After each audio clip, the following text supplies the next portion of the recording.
Hello, and welcome back to the Historia Dramatica podcast. I'm your host, Willem Connor. Thank you very much for listening.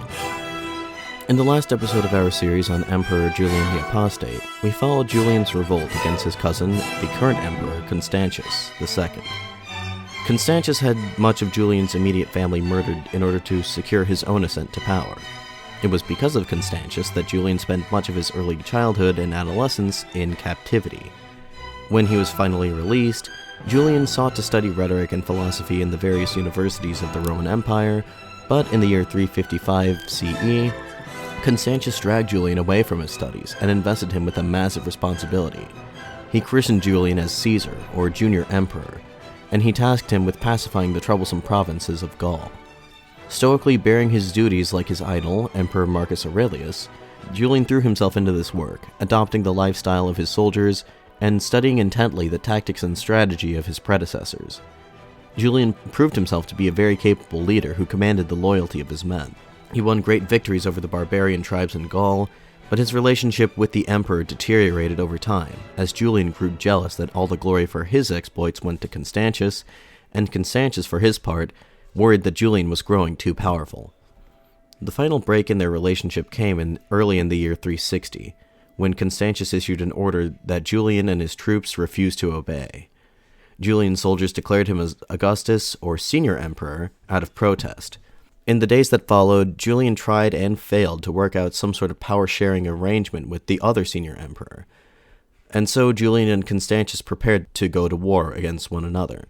But just as he had been moving west to confront his insubordinate cousin, Constantius II suddenly died of an unidentifiable disease. Shortly thereafter, Julian marched triumphantly into the city of Constantinople as the sole and undisputed ruler of the Roman Empire. After having purged Constantius's cronies from the bureaucracy, Julian was given a free hand to enact the reforms to bring about his vision of the empire.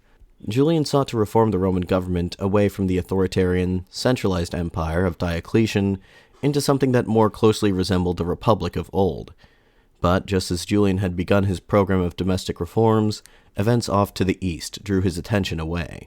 Rome and Persia had been at war with each other intermittently for centuries. A quick note here that Persia is a geographic and ethnic term that denotes the country itself, whereas Sassanid refers to the dynasty that currently ruled over Persia at that time, and is used to denote the Persian state. Going forward, I will be trying to make a distinction between the two, but I will more or less be using these terms interchangeably. Anyway, as I was saying, the conflict between Rome and Persia had been on and off since the 1st century BCE, with the most recent iteration of this conflict having broken out in the year 337, during the reign of Julian's detested uncle, Constantine the Great. This conflict was instigated by the young and energetic new Persian Shahanshah, Shapur II. Shapur II is considered to be one of the greatest monarchs in Persian history, and it is not hard to understand why. For one, he managed to outlive 5 of his imperial counterparts in Rome, including Constantine himself, who died shortly after the war with Persia broke out again. Constantine left his son Constantius to handle things, and the war with Persia remained an ever-present threat throughout his entire reign.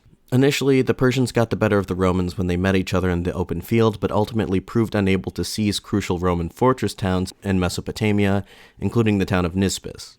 The Persians had put the city to siege twice, to no avail. By 350, both factions were suing for peace. Shapur had to deal with an invasion of the Huns in his eastern provinces, and Constantius had to deal with the usurper Magnentius in Gaul. War broke out again 9 years later. This time the Persians met with more success than they did the last time, as they were able to besiege and take the Roman fortress of Amida.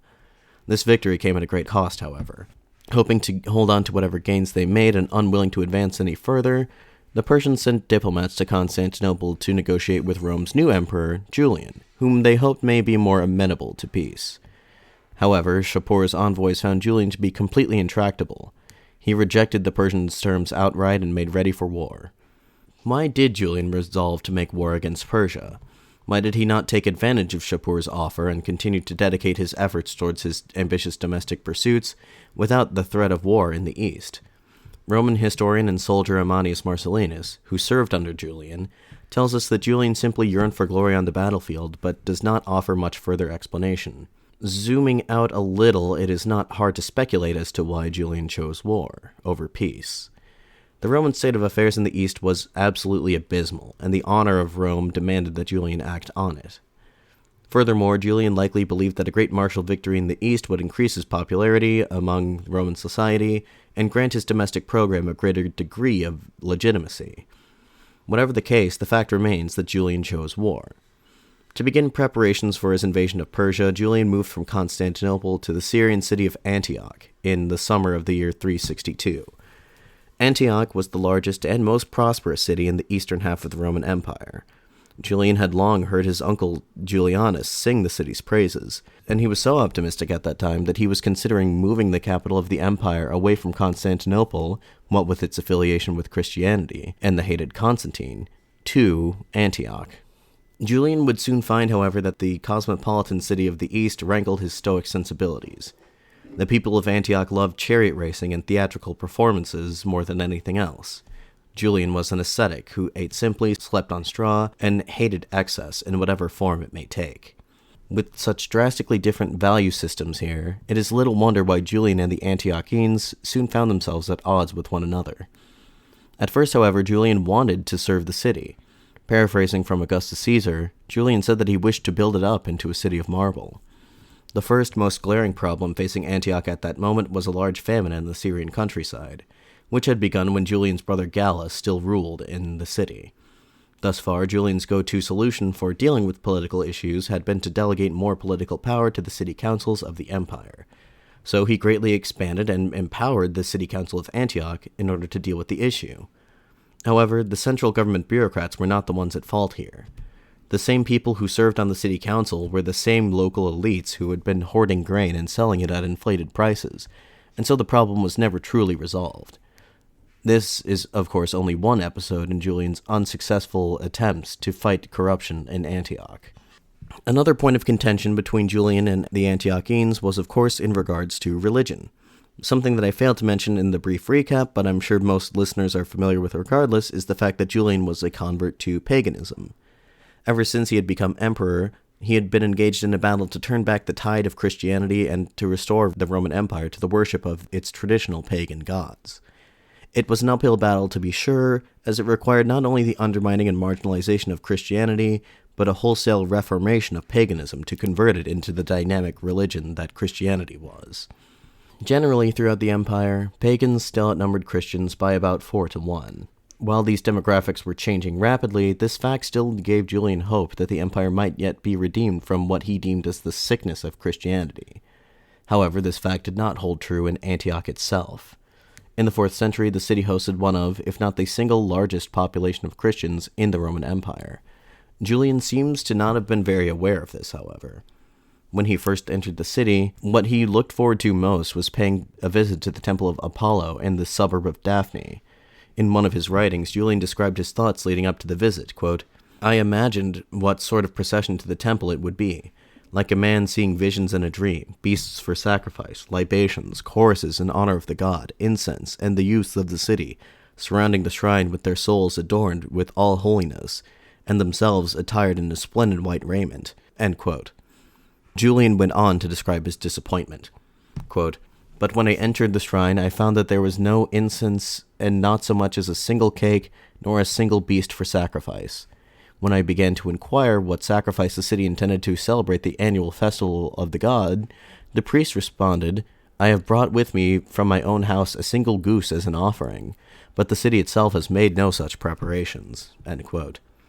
Julian was livid. He went to the city council and berated them for their impiety. Needless to say, this did not improve his rapidly deteriorating relationship with the city. Later on, Julian sought out the oracle of the Temple of Apollo, hoping to gain some foresight for his upcoming war against Persia. But he was told that the oracle had been silent for years. The reason for the oracle's silence, Julian surmised, was the presence of the remains of a Christian saint, Saint Babylos, in a nearby shrine. Julian ordered these remains to be exhumed and moved elsewhere. This action was, of course, very unpopular among the Antiochene populace, many of whom lined the streets in defiance of Julian. Later, in the fall of 362, the Temple of Apollo went up in flames. Naturally, Julian suspected that this was an act of arson by the Christians. The normally sober and even-tempered Julian came down hard against them, having many who were suspected of this crime arrested and tortured. As a punishment, Julian had the Domus Aurea, or the Golden Church, the largest and most resplendent place of Christian worship in the city, shuttered, and he had all the valuables within confiscated. By the time the new year of 363 rolled around, the relations between Julian and the population of Antioch had reached an all-time low. It was at this point that Julian penned his satire Mesopotamia, or the Beard Hater, which lambasted the people of Antioch as being impious, venal, and ungrateful. In early March of that year, when conditions finally became favorable for a campaign, Julian departed Antioch for good, bound for the Persian front in Mesopotamia. Antiochians gathered at the gates of the city to see him off, and they cheered as he left. Julian, for his part, could not have been happier to finally depart the city that he had grown to so vehemently despise over this time.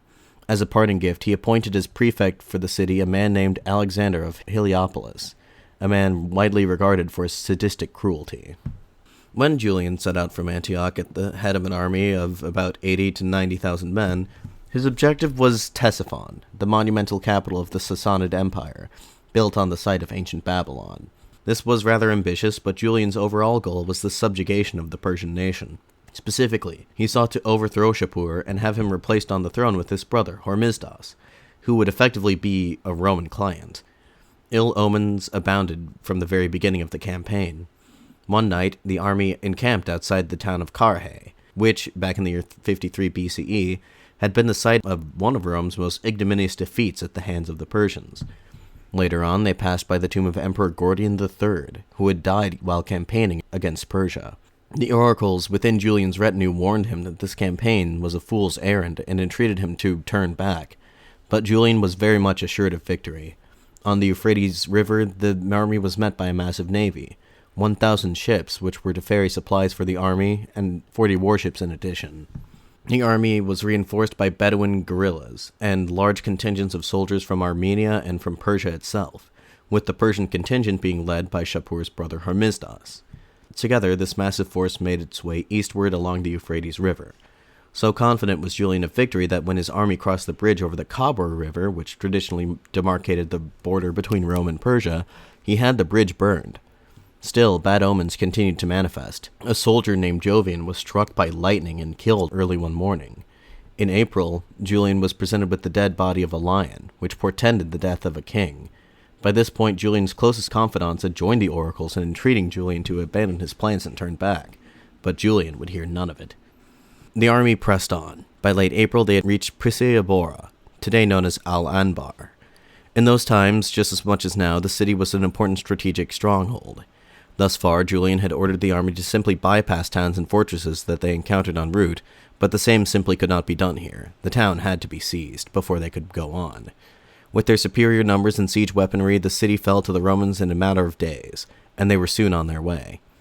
It was not very far from Priscilla to Ctesiphon, but the Romans were slowed in their advance when the Persians broke the dikes of the river, turning the entire Mesopotamian plain into an interminable swamp.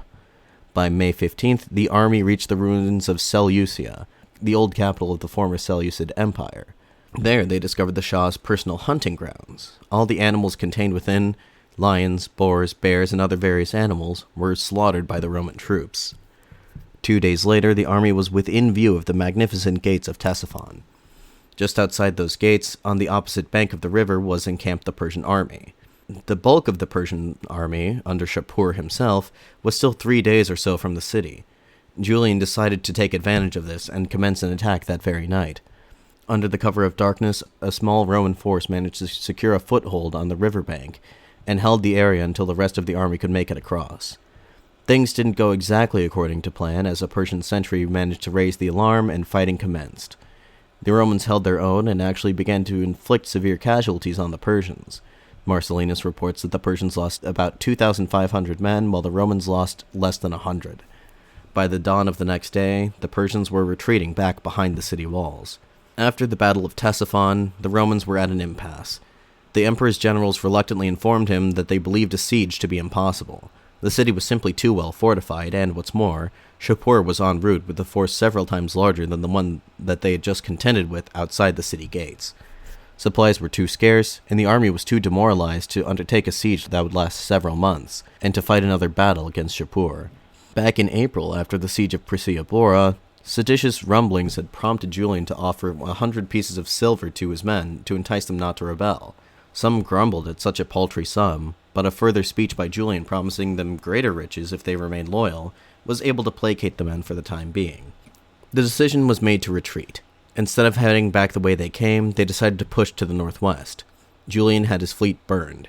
The boats would do them no good once they began traveling upstream. The trek northwards was rather arduous. The Persians had carried out a scorched earth campaign that devastated the countryside and left little for the Romans to forage. As they traveled across the blistering hot Mesopotamian countryside, they were harassed by Persian raiders at every turn. On the 26th of June, near the town of Samara, a Persian raiding party attacked the rear of the Roman army. Upon learning of the attack, Julian scrambled from his tent, not taking the time to don his armor properly. He got atop his horse and raced to the back of the Roman lines, where he was informed that there was now an enemy force attacking their left flank. Ammianus Marcellinus describes what happened next, quote, "The emperor flew from one danger spot to another. As our troops took on the offensive, the Persians turned tail. Julian now threw caution to the wind and thrust himself boldly into the fight, shouting and waving his arms to make it clear that the enemy had been routed and to encourage his men to engage in a ferocious pursuit. His escort of guards, who had become scattered in the melee, shouted to him from all sides to avoid the mass of fugitives, as he would avoid the collapse of a badly built roof, when suddenly a cavalry lance, directed by whom no one knows, grazed his arm, pierced his ribs, and lodged itself in the lower half of his liver. He tried to pull it out with his right hand, but both ends of the spear were sharp, and his fingers were cut to the bone. He fell from his horse, and his guards flushed to the spot, lay him upon a shield, and carried him back to camp." End quote. This wound was not immediately fatal. In fact, Julian held out for quite a long time, all things considered. Marcellinus reports that Julian faced his impending death with a stoic dignity. Drifting in and out of consciousness, he spent those moments of brief lucidity musing on the nature of life and death and of the soul. Quote, "I have learned from my religion that an early death has often been the reward of good piety, and I accept, as the favor of the gods, this mortal stroke. I die without remorse as I lived without guilt." End quote. But in the end, the wound was simply too great. The spear had pierced his liver and his large intestine. Ancient medicine was simply not well equipped to deal with this sort of traumatic injury. Julian clung on to life for 3 whole days before dying. He was 31 years old at the time and had ruled the empire as sole Augustus for little over a year. The death of the Emperor Julian on the battlefield of Samara was truly an epoch-changing event. No one knew it at the time, but Julian would be the last pagan to rule over the Roman Empire. Who knows what would have happened had Julian continued his reign? What would have happened had he been successful in implementing his religious policies? These are questions left for historians of the era to ponder over. Needless to say, the Christian population of the empire saw Julian's death as a great victory, the final triumph of Jesus Christ over the old gods. Christians quickly began to mythologize the emperor's death.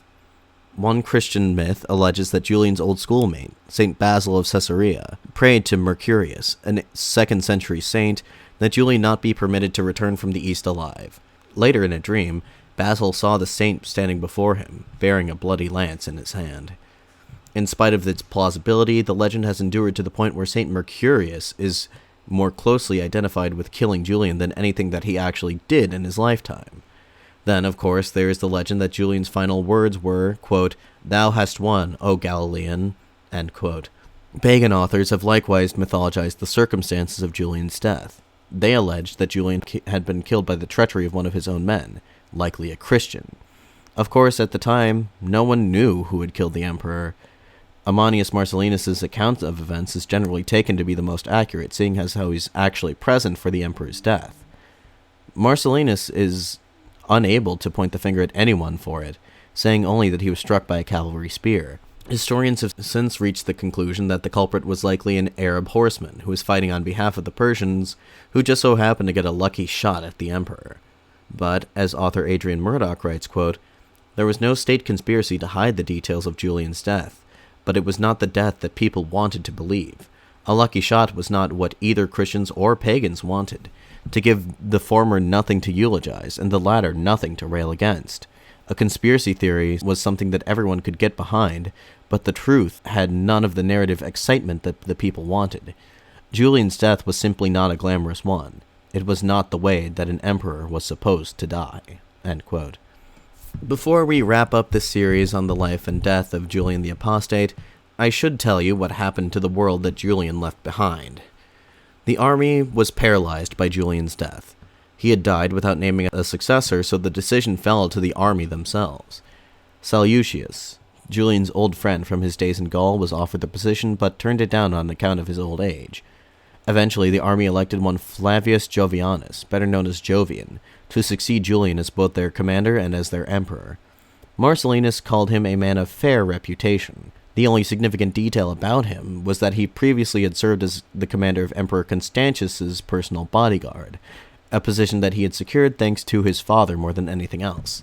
Historian Edward Gibbon alleges that, despite being a Christian, Jovian was widely admired by the soldiery for his cheerful disposition and good nature. At the age of 31, Jovian did not seem possessed of any great personal ambition, but he nevertheless accepted the army's decision and donned the imperial robes. The first priority for the new emperor was obviously extricating his army from Persian territory. He ordered that the retreat continue. All along the way, their flanks continued to be harassed by the Persians, but after a couple of days, the army arrived at the town of Dura, modern-day Tikrit, where they attempted to cross the river.